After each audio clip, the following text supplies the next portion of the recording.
Hey guys, this is the average Excel user here. In this video, I'm going to create a dataset using basic data entry techniques. Afterwards, I'll use common formulas to do data analysis and answer a couple of questions. When building a dataset, we must keep two things in mind. The first thing is that in order to enter data into a cell, that cell must be selected. From my previous video, which is linked here, there are three ways to tell that a cell is selected.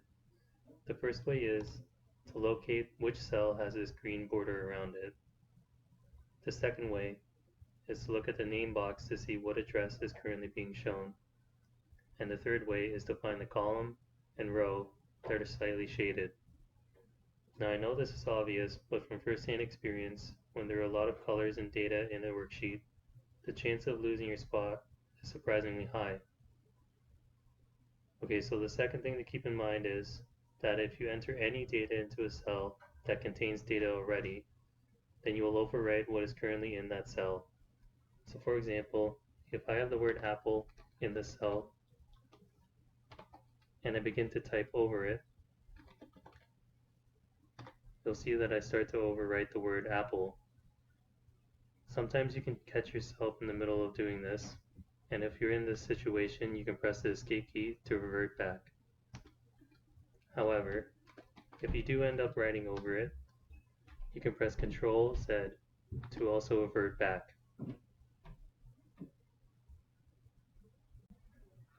Let's start building our dataset. In my worksheet, I'm going to create a payroll dataset for my hypothetical construction company. In this dataset, I will track the number of hours in dollars being charged to the company by employee and by work week. Before I start though, I'm going to rename my worksheet. By double-clicking, I can rename the worksheet. I'm going to call it Average Construction Company. Next thing I'll do is change the color of the tab to blue. I'm going to get rid of the word apple and select cell A1 because that's where I'm going to start typing. So this dataset will have the following headers. We'll have week ending, so the last day of the work week. Now instead of hitting the right arrow key on the keyboard, I'm going to hit the tab key. I'll tell you why once I finish typing out the last header. So the next header is going to be department. The next one will be employee name, then job title, then hours worked, and finally dollars charged. Now notice what happens when I hit the enter key. Normally when you hit the enter key, the cursor will move down one cell. But it went to column A instead.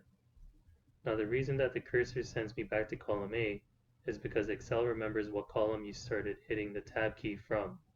So for example, if I went to cell D1 and I started hitting the tab key and I hit enter here, it would send me back to column D. So let's start filling out the rest of our data set. So week ending will be February 8th, 2019.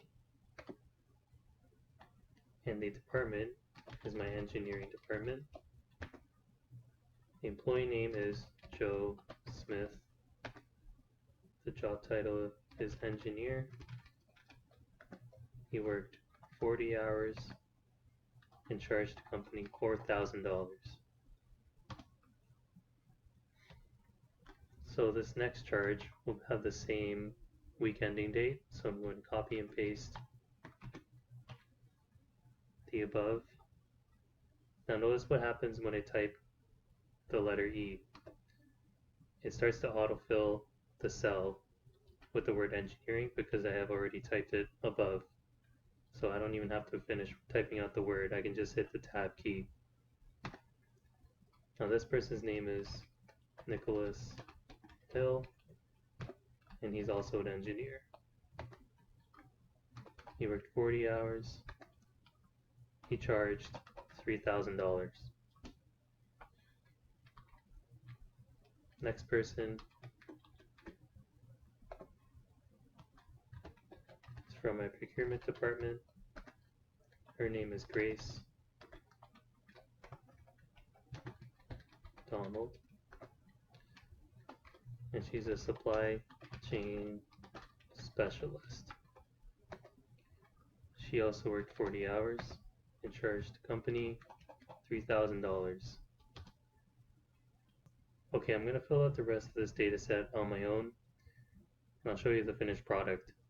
Now that I've finished, I'm going to make this data look a little more presentable. The first thing that jumps out to me is that a lot of the text is being cut off.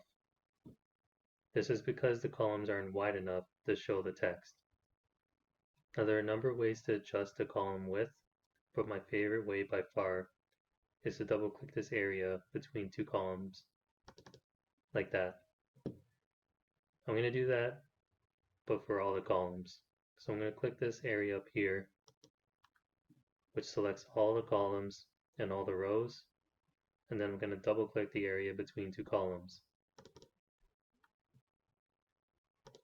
The next thing that comes to me is that I could do a better job of distinguishing my headers and the data beneath. So what I'm going to do is select all the headers and then fill the cells black and then change the font color to white and then make it bold. Then the last thing I'm going to do is select all of my data and then put borders around the cells. Now that my data set is formatted to my liking, it's time to start analyzing it. Now in this day and age, there are a lot of different systems that exports data into this type of line-by-line format. So most of the time you'll be asked to analyze data instead of building it from scratch. Now over here in sheet 2, I have a task and a couple of questions to answer. So this first task is asking to create a new column and calculate the hourly rate of pay by each employee. So let's go back to our data set and start typing out this new column. So the column name is going to be hourly rate. And notice how the format from the previous columns is carried over to this one. So let's calculate the hourly rate of pay. So that's the dollars charged divided by the hours worked. Now, instead of copying my formulas down one by one, I'm going to click this little box here, which fills all the cells down to the end of my data set. Now I'm going to select all of these cells here and use the format painter to carry over the format to my new column, and then double click this area here to widen it. Alright, so let's move on to the next question. Question asks, who has the highest rate of pay? Now to calculate this, I'm going to use the max function. And what this does is it returns the largest value in a set of values. So my set of values is this.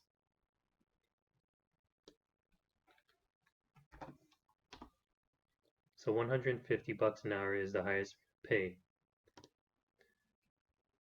And who does that belong to? It belongs to Andrew Griffin. So instead of typing out his name, I'm just going to simply refer to that cell that contains this text. Alright, next question is, who has the lowest rate of pay? Now, instead of using the max formula, I'll use the min formula. And what that does is it returns the smallest number in a set of values. So my set of values is the same. And the answer is 50. And that belongs to Elliot Johnson. Alright, next question. How many dollars were charged in the work week February 8th, 2019?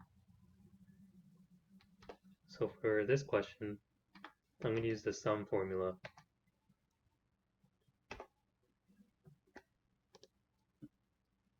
And it wants the week February 8th and the dollars charged.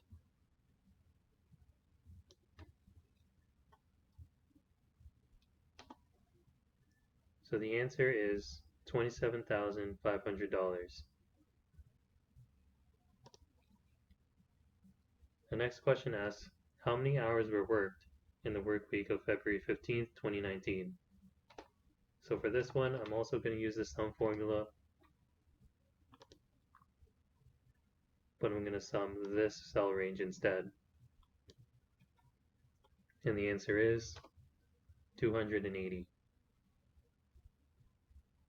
Now the last question is asking, what were the average dollars charged to the company over the 2 weeks? So I'm going to use the average formula.